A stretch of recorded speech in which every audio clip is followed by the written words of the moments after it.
Welcome. Today we're going to take a look at what voice looks like in writing.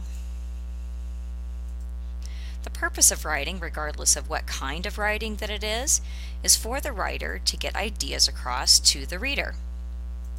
An effective writer can achieve this goal by applying an appropriate tone and formality to the writing.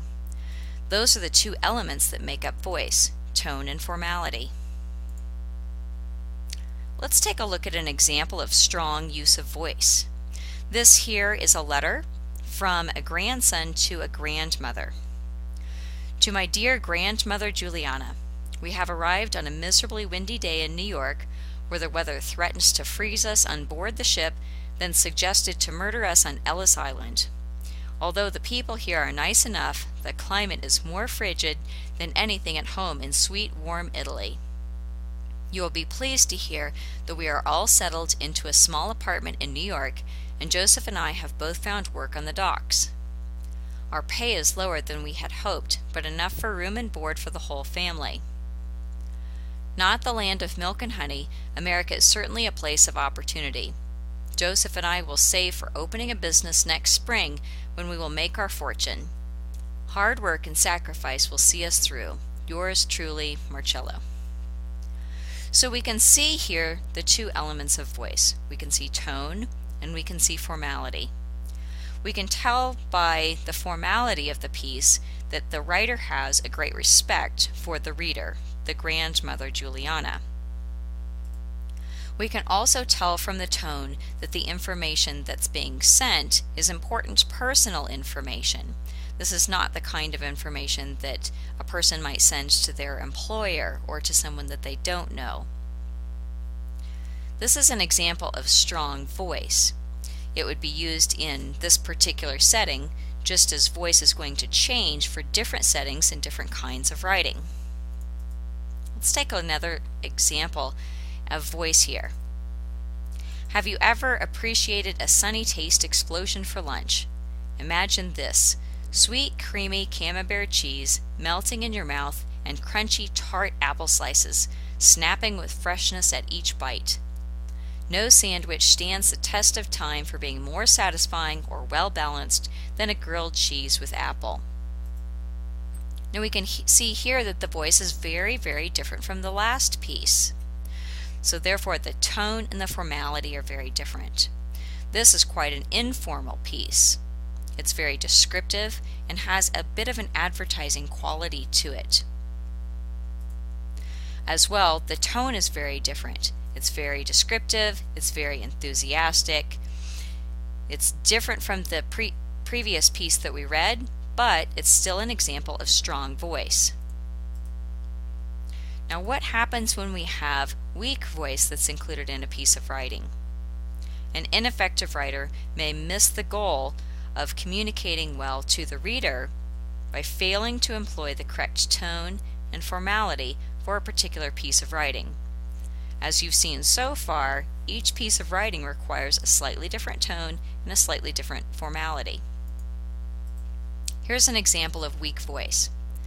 I am a really good employee, and so you should give me a job today. Laughing out loud. I have been looking for a job for a while, but I'm really smart and learn things pretty fast.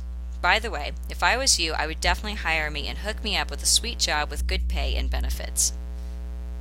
So, the two elements to voice are tone and formality. We can tell that this piece here is a problem because the formality is very wrong.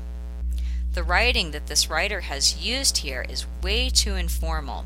What we need is something much more formal because this person is obviously writing to someone that they don't know and someone who could be a potential employer.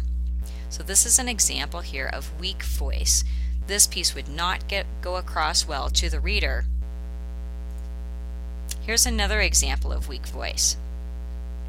Perhaps you have thought about the reasons for the current economic problems of this country, but you probably haven't. Most people don't care what the reasons are. They just do what they want and don't worry about anyone else. Well, I know the truth. I know that for years this country had a huge conspiracy problem where money was being sent to some people for no reason. I just found out the other day that some people in America get way more help from the government than others. It's stupid. So we see here, again, another example of weak voice. The tone is wrong and the formality is wrong. This piece looks like it probably belongs in some kind of an essay, but it's very informally written, and the writer has a very poor attitude, kind of a snotty attitude, taking on a sense of superiority over the reader. Therefore, this is not going to come across very well to the reader, and the reader is going to reject this piece of writing. Let's take a look at this example here and evaluate it for voice. Have you ever wondered what goes bump in the night? How about those creepy creaks that you hear under your bed as you're drifting off in bed? Well, that's not your imagination working overtime.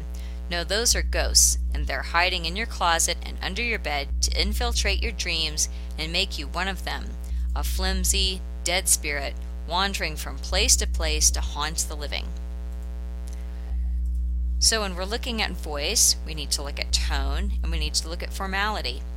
This piece here isn't particularly formal, but it also isn't highly informal. It really falls somewhere in the middle.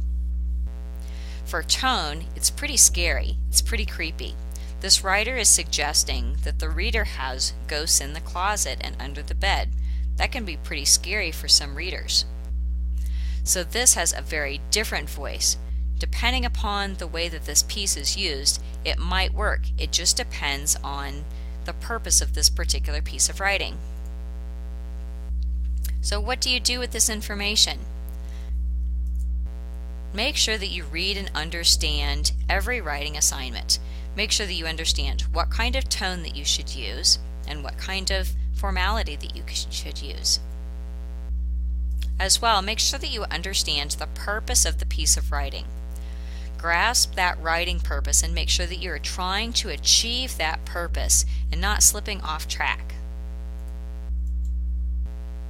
As well, when you're going through your process of editing and revising, make sure that you're editing for tone and for formality. Both of those are very important in how your writing will come across to your reader, so you want to make sure that they're correct. At this point, what you should know and be able to do is to know what voice is, be able to use voice in writing, and understand the importance of using a strong voice. I hope this information is helpful. Good luck with your writing.